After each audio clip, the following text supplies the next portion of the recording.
driving. Go ahead, right here in the front. This seems like maybe the most emotional, maybe we could say, that we've seen out of Andrew Wiggins. You know, usually he's pretty straightforward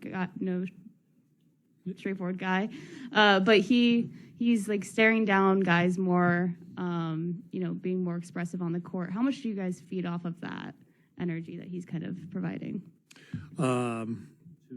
Yeah, I mean he's a very mild-mannered guy, but he's taken a leap in these playoffs in terms of his impact on the game defensively on the glass. You saw it the other night. I mean, 16 rebounds, and I think because the games are obviously so meaningful, there's more emotion from him and from everybody.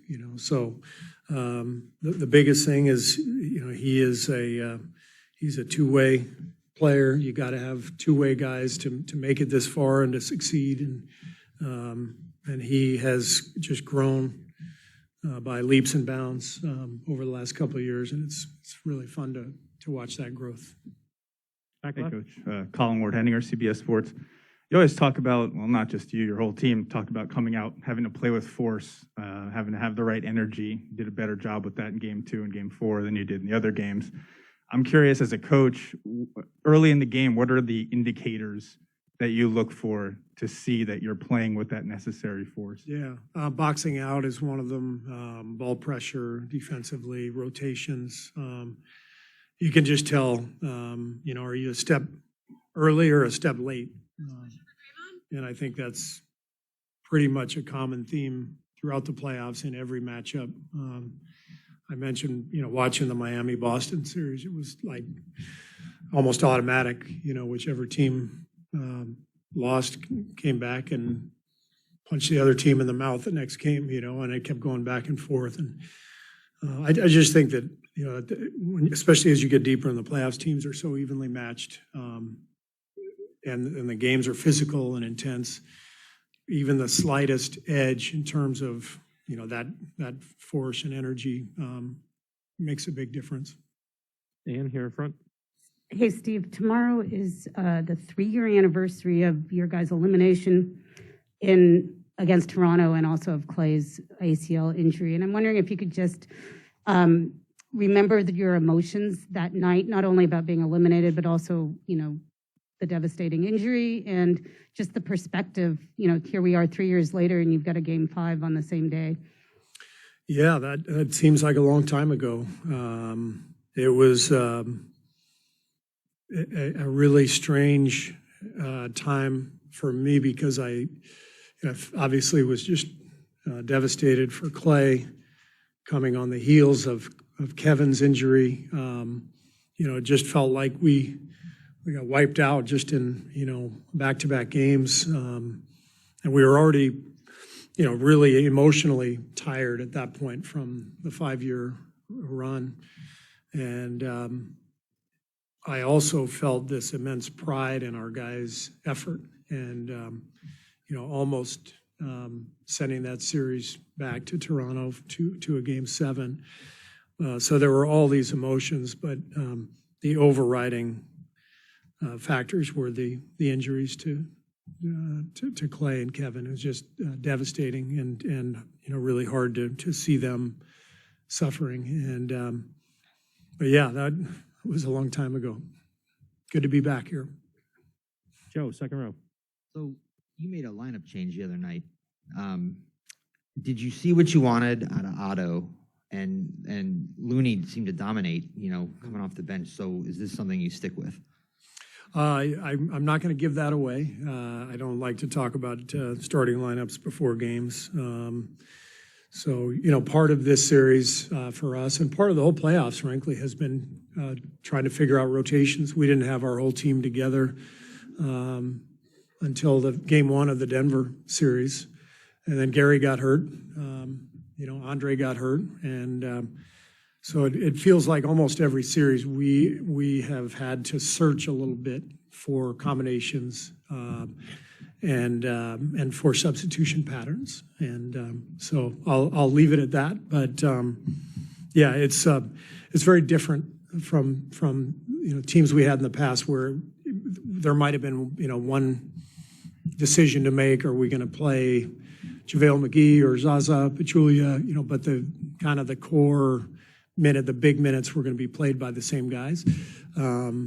This feels a little bit different this year. There's been a little bit more mixing and matching, and really proud of the group, everybody, for staying ready and staying prepared and not allowing that sort of change and alterations from game to game to bother them. Mark in the back.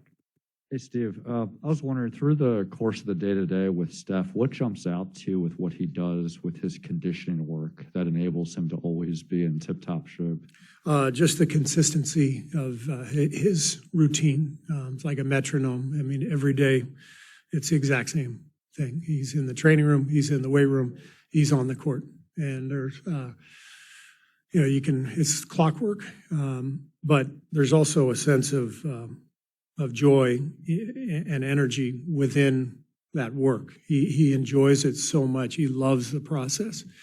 And I think that's one of the things that ties all great athletes together. Like, I'm talking about the superstar athletes, Roger Federer's of the world. Steph Curry's of the world. There's a routine that is not only super disciplined, but it's really enjoyed each day. There's a passion that comes with it, and that's what sustains it over time. And when you love something like those guys do, you work at it, you get better, and you just keep going. I might have told you this before, but we actually met Federer a few years ago in China when we played in Shanghai. And he came and spoke to our locker room, and Draymond asked him, he said, "How have you been doing this for 20 years? And his answer was just simple yet profound. He said, I love my daily ritual. He said, I get up and make my kids breakfast, drop them off at school, and go train, and I've figured out the right training methods to keep me in the best position, at my age. I love competing." He said, but every single day I put my head on the pillow at the end of the day, and I just think, man, what a great day. And so I think of Steph a lot when I think of that story from Roger Federer. It's very, very similar, just sort of zest for life and just joy for the process. Tim over here on the right. Steve, I know you don't want to talk about the specifics of Mike Brown and Kenny Atkinson leaving, but has there been any worry of, sort of distraction on the staff leading into this, obviously with these huge games coming up? And secondly, knowing that you have coaches vacancies, but yet you have coaches who always get promoted, you think it's going to be pretty, not easy, but pretty, you're going to have tons of answers to be able to fill those spots with guys applying? Honestly, the answer is we've barely given it any thought just because of the business at hand, and we know that in a week or so we can get to all that. I won't comment on anything until the teams involved are going to make comments, and so I guess we can have that discussion after the series is over. I'm sorry? Has there been any disturbance to the process of putting the game plans together, studying? No. Yeah, there's the guys we're in the finals, so it's everybody's just locked in, and we'll deal with that when we get to it. Jeff in the center. Hey, Steve. Hey, Jeff. How well do you know Brad Stevens, if at all, or a relationship that may exist? And he did the opposite of you, coaching to the front office. And what lifestyle differences are there between the two jobs that lifestyle specifically might be more palatable than the other? I know Brad pretty well. We actually connected when I was in broadcasting, and he was at Butler, and we had lunch. He wanted to pick my brain about the NBA. I wanted to pick his brain about coaching. I was thinking about getting into coaching, and I had done a couple of Butler games for CBS, And so we've built a relationship over the years, just great respect for him. And he was an amazing coach, and I think he's done a phenomenal job as GM. The moves he made this year, adding Horford and Derek White, brilliant. So, yeah, he's